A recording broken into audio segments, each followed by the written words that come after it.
What's the truth? What's not the truth? Nobody's alive to tell you. You hear different people telling you different things.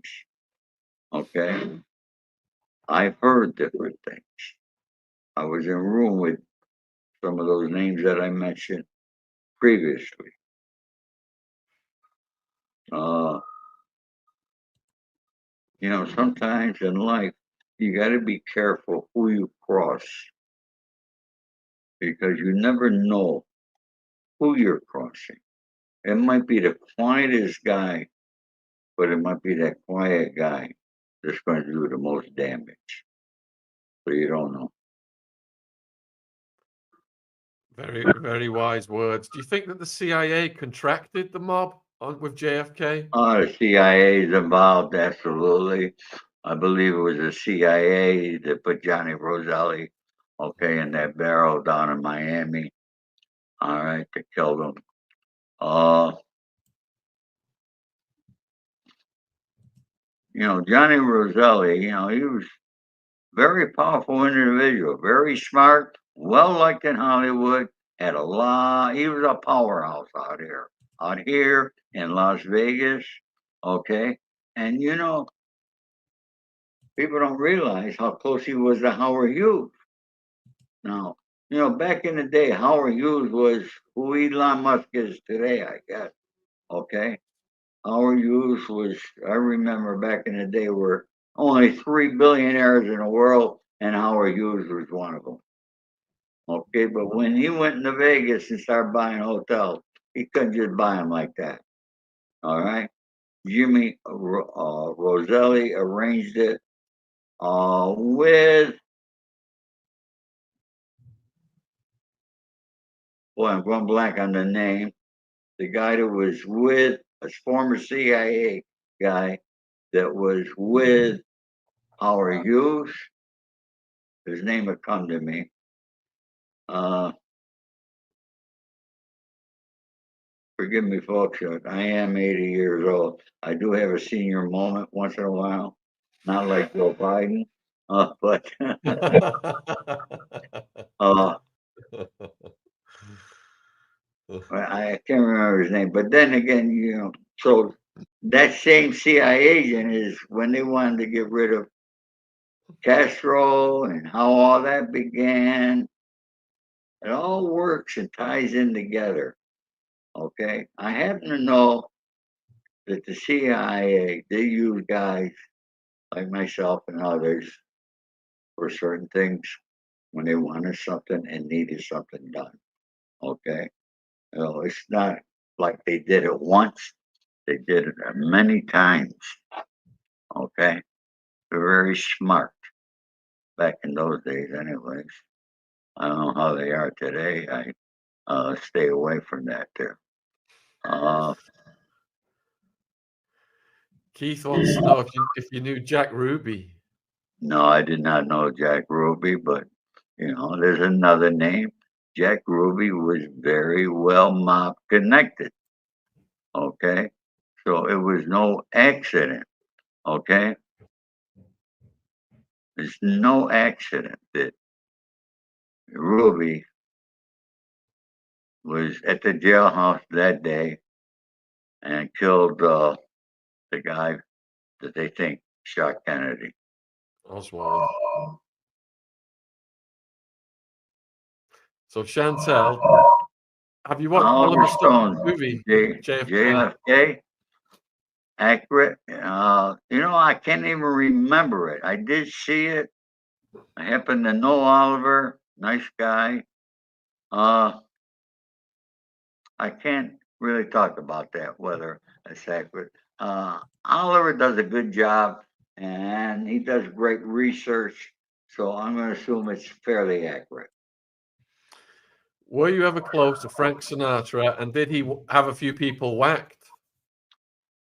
I was close to Frank Sinatra and Frank never had nobody whacked. Any Sinatra stories? Oh, I tell the same story all the time. Everybody's heard them. I used to meet First, how I met Frank was through Jimmy Conchi.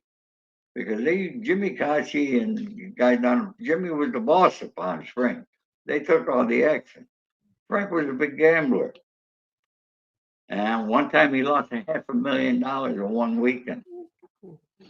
He couldn't tell his wife about it. So he was late in paying. So I met him with Jimmy. He said, give me a few days. And he got the money. Guess who gave him the money? Dean Martin. Dean was very smart with his money. Made a lot of money, Dean. So did Frank, obviously. Frank was a nice guy. He was an amazing individual. Everybody knows he was one of the greatest singers ever on this earth, at least in my era. And I get my son's car, and my son says, Siri, play Frank Sinatra music. My son does that all the time for me. All right. And he knows all that technology stuff. And Frank comes on the radio. I love it. I used to meet Frank at Mateo's restaurant and Westwood Boulevard in Westwood. Sunday night was the night to go there. Mateo, Frank put the money in to help Maddie start that restaurant. Frank actually owned half of it. And then it's just the kind of guy Frank is. One day he just told Maddie, you own it all. And he gave all the stock to Maddie for nothing. Okay? Didn't want his money back. It's how we did things in those days, folks. Okay? You came to me, you need a few grand, sure, here. Okay? It's how we did things. Today, people don't do that. They don't help each other out. Everybody wants to con people out of something. It's terrible. But no, Frank was a gentleman. One night we're walking out of the restaurant. Now Frank couldn't smoke around his wife, so I sat on the smoking side back in those days. He was on the other side, and then when he come out, he and I would meet at the bar, and we would sit there and smoke and have a drink. And but one night we left there, and we're at the valet waiting for our car, and the valet brings Frank's car, and Frank had $100 that he was going to tip the guy. And he told the young man, he says, what's the biggest tip you ever got? And the guy says, $100, sir. But Frank goes back in his pocket and takes out another 100. And he gives the guy 200. And then he says, by the way, kid, he says, who gave you the 100? You did, sir.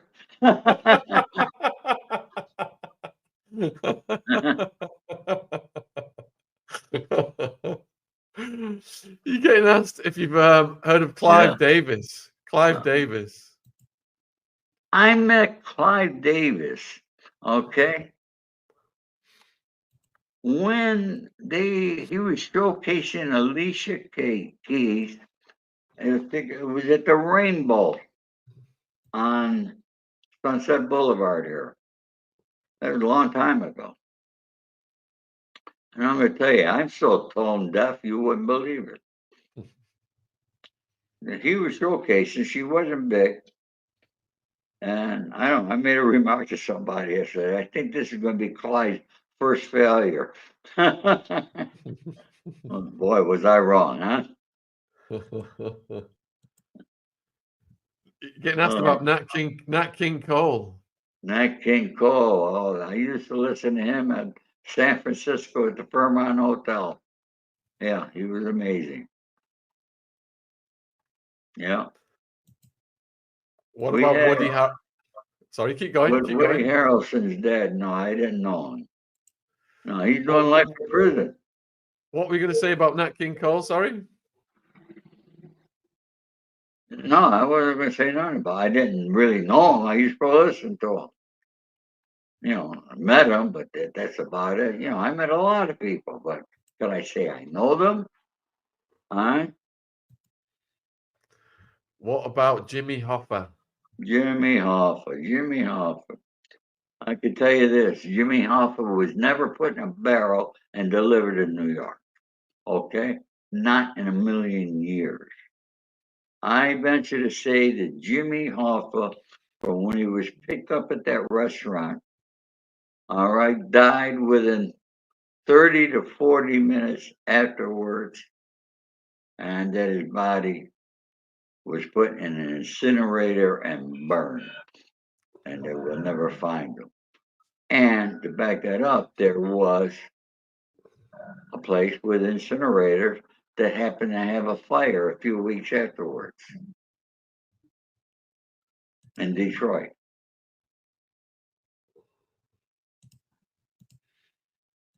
Jimmy Do you Hoffa was just a guy that thought things. I do you think Sammy Davis Jr. lost his eye in a car accident, or is the rumor true he made a wrong move and they took his eye?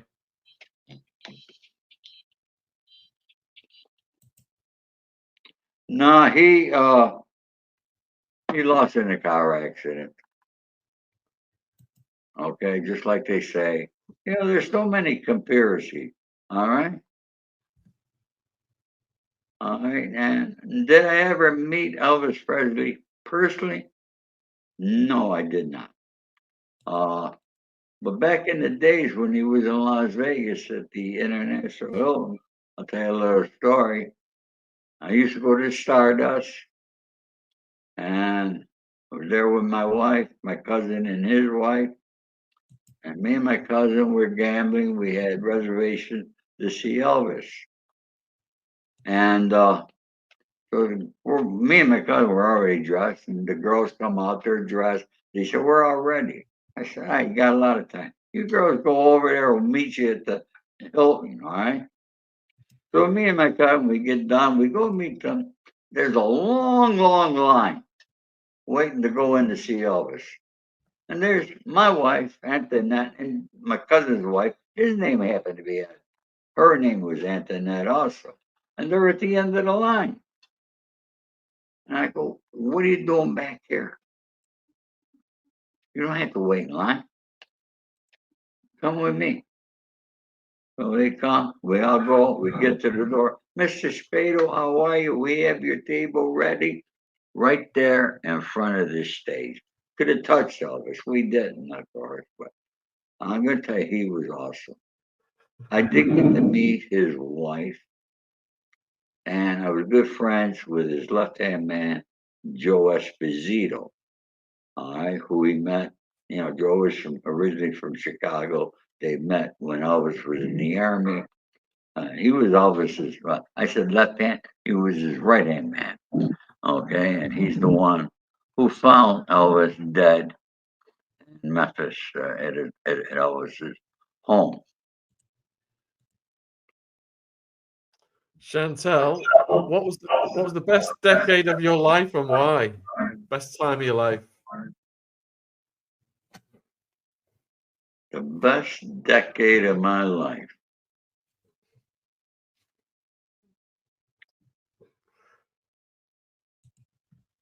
Yeah.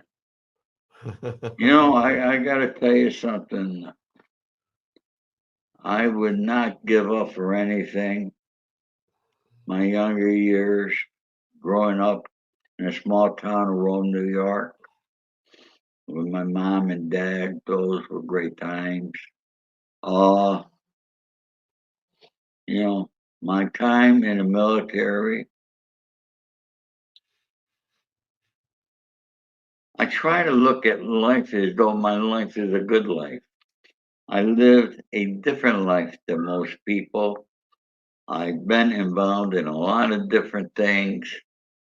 I've had very legitimate businesses where I made millions of dollars. I lost it all. Okay. But, I'm 80 years old and I keep coming back. I keep resurrecting myself. I don't stop. and I will not stop until the day that I die. It's within me. I've been hustling all my life. I began as a paper boy and went on. I have not stopped hustling.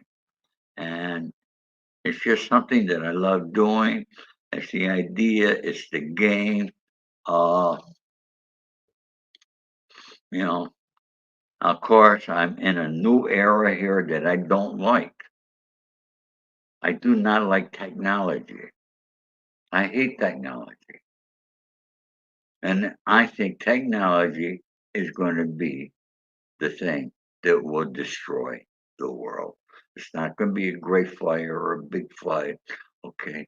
It's going to be technology because the day will come that it all be shut off and people don't know how to talk to their neighbors no more. People don't even know who their neighbors are. People were afraid to walk down the street. People got to lock their doors. I didn't grow up that way. We never locked our doors. We knew our neighbors. Okay. I mean, you went out in the street, you played kickball, we fought, we did everything. Okay. It's just so disgusting today that you walk around and everybody's got this phone. You got to be careful driving because people are crossing the street. They're not looking at the cars. They're looking because they think they're a big shot on their phone. Okay. And that person they talk to that nobody knows might be the most important person in their life, but nobody else knows that person. You know, you go into a restaurant, you see a guy, young guy and gal out on a date. They're both holding their phones. They're not talking to each other. I mean, for me to come on here to hit for, if you didn't send me that, I don't know what to do. Okay. I did that. I didn't know anything about that interview with that prison guard I did today. Unfortunately, you know, the rain, the girl got here late, setting things up. We had some, she even, with what she knows, she has some technical problems. She's got to fix it up. It's got to be reposted. So it's not going to be like it should have been. I was looking forward to this prison guard to talk about exactly, and remember, don't forget everybody, I'm the one, all right? Diddy changed his name a million times, but it was always Spado that gave him the name Punk Diddy. Okay, don't forget that. He is So, a he's a woman abuser and he's everything else. And he still thinks he's that in his head. Okay, but in prison he's being treated like every other inmate. He's no different. He's an inmate. Get over it, Diddy. Okay, he expects because he's Diddy that he should get special treatment. It's not going to happen. let me just explain. Let me explain, Ori. Ori has just interviewed a guard at the MDC in disguise, and you'll be able to watch that. The link for Ori's socials and his channels in the description box. And Ori also spent time in MDC, where Diddy is housed. Why were you in MDC, Ori? I was there on a Colombo crime family racketeering indictment. Got arrested in 2008. And I spent 30 months in MDC, Brooklyn. So I know it very well. It was bad when I was there. I heard it's 100 times worse.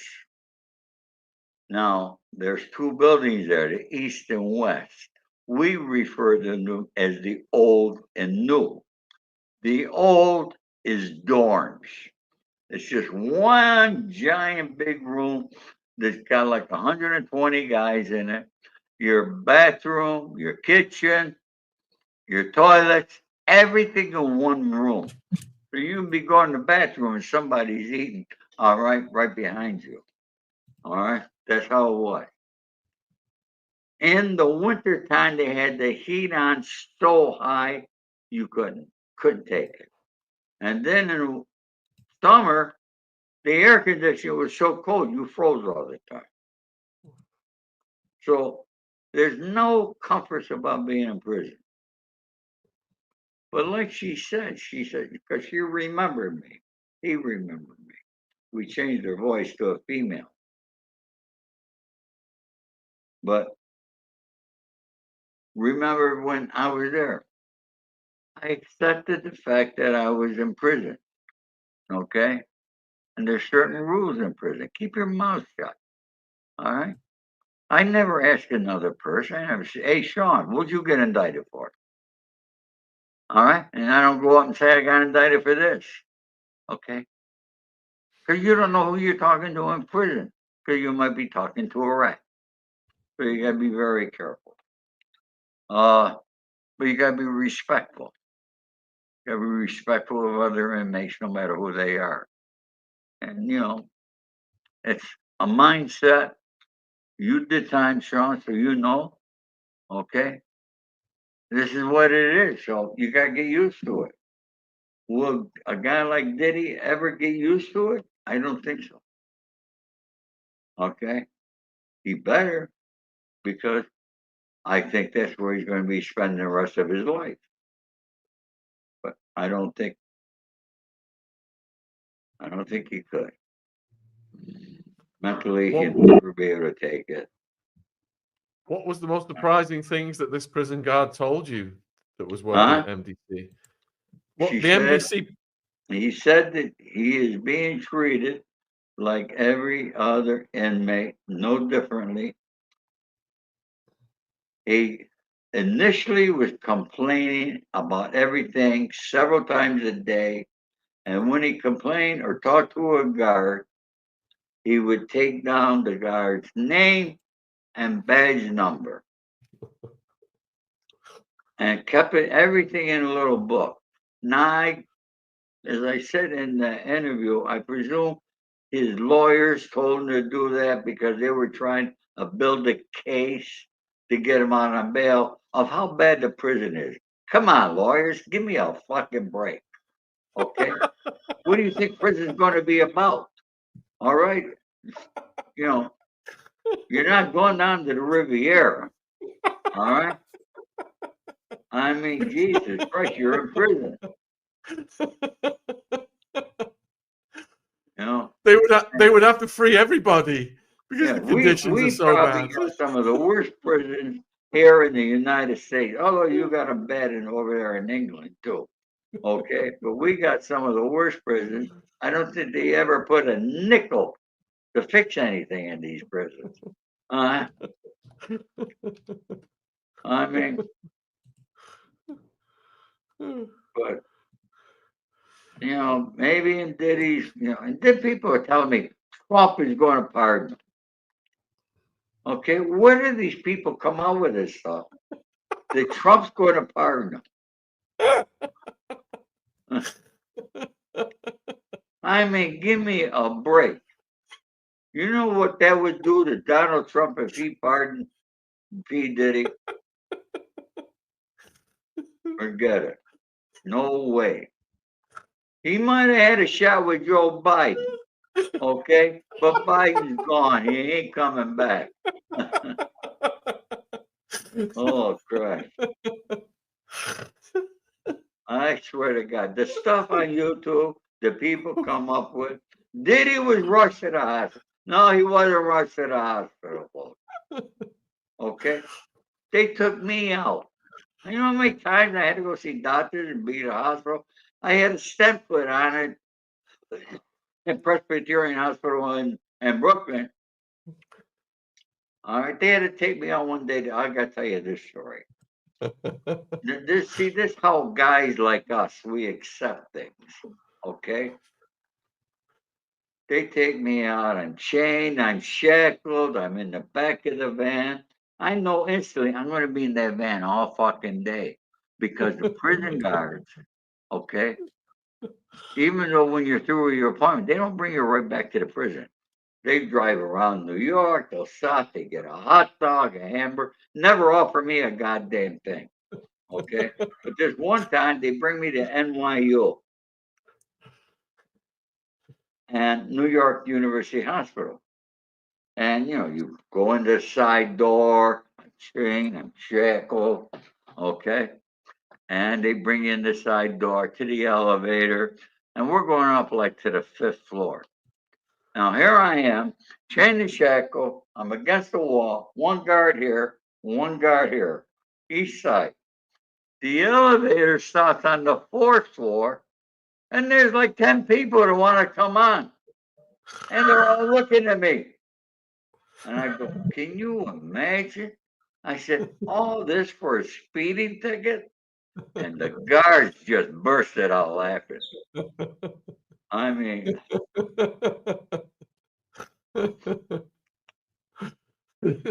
yeah.